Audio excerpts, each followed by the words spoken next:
درخواست دائر کی گئی، اس درخواست کی بنیاد پر جو درخواست دائر کرنے والے جیورس فاؤنڈیشن کے چیئرمین ہیں ریاض حنیف راہی ایڈوکیٹ صاحب، ان کی درخواست پر یہ عمل ہوا، عمل درآمد کیا گیا، اور یہ جو الاٹمنٹ ہے اور یہ ان کو الاٹ کرنا، اس کو غیر قانونی حکومت کا یہ جو ایکٹ ہے، جو اداروں کا یہ ایکٹ ہے جس کے تحت انہوں نے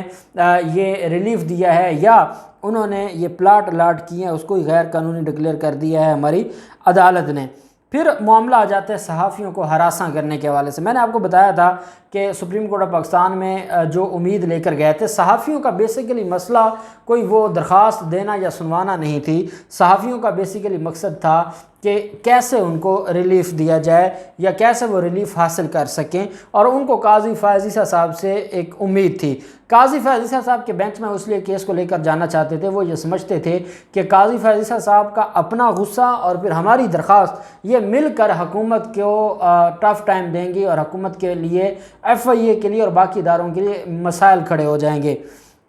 اب وہ تو جو ان کا نوٹس تھا وہ کالعدم قرار دے دیا گیا، اس کو خارج کر دیا گیا۔ اس کے بعد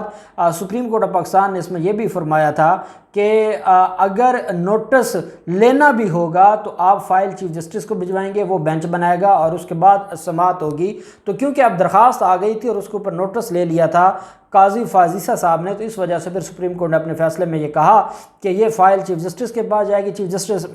جو ہے اس کے اوپر بینچ بنائیں گے۔ اب وہ بینچ بن گیا ہے، 3 رکنی بینچ ہے۔ اعتزاز احسن صاحب نے قاضی فائز عیسیٰ صاحب کے حق میں کچھ وکلاء نے باتیں کی تھی، اور وکلاء یہ کہہ رہے تھے کہ قاضی فائز عیسیٰ صاحب کے حق میں جو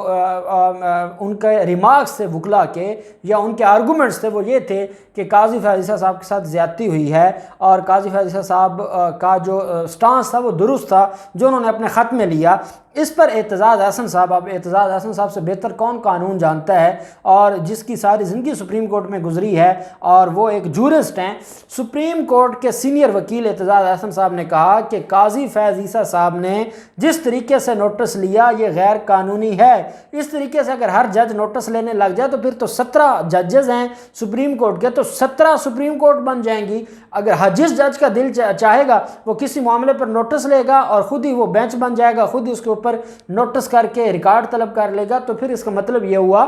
17 سپریم کورٹس بن گئیں۔ تو قاضی فائز عیسیٰ صاحب کا یہ جو معاملہ ہے یہ انتہائی غلط ہے، اور قاضی فائز عیسیٰ صاحب کے معاملے پر جو سپریم کورٹ کا فیصلہ ہے وہ درست ہے۔ سپریم کورٹ کی یہ بات بالکل ٹھیک ہے جو 5 رکنی بینچ کی بات ہے کہ یہ معاملہ اگر کسی نے نوٹس لینا بھی ہے نوٹس لیا جا سکتا ہے۔ سو موٹو نوٹس صرف چیف جسٹس نہیں لے گا، کوئی بھی لے سکتا ہے، کیونکہ ہر جج کی پاور سیم ہے۔ چیف جسٹس کے پاس صرف انتظامی اختیارات زیادہ ہوتے ہیں، باقی جو جوڈیشل پاورز ہیں وہ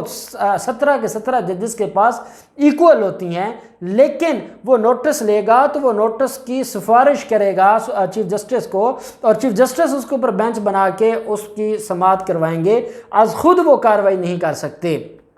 از خود وہ اس کے اوپر جو ہے وہ بینچ بنا کے اس کیس کو آگے نہیں چلا سکتے۔ یہ قاضی فائز عیسیٰ صاحب کے حوالے سے میں سمجھتا ہوں کہ اعتزاز احسن صاحب کے جو ریمارکس ہیں یہ ایک طرح کا، کیونکہ ججز کے حوالے سے تو کہہ سکتے ہیں قاضی فائز عیسیٰ صاحب کے جو حامی ہیں کہ ججز نے ڈنڈی ماری ہے، لیکن اعتزاز احسن صاحب وہ ہمیشہ اس معاملے میں بڑے نیوٹرل ہیں، اور انہوں نے کہا ہے کہ قاضی فائز عیسیٰ صاحب کا عمل جو ہے وہ درست نہیں تھا۔ اس طریقے سے کام ہونے لگ جائے گا تو 17 سپریم کورٹس بن جائیں گے اور یہ معاملہ نہیں چلے گا۔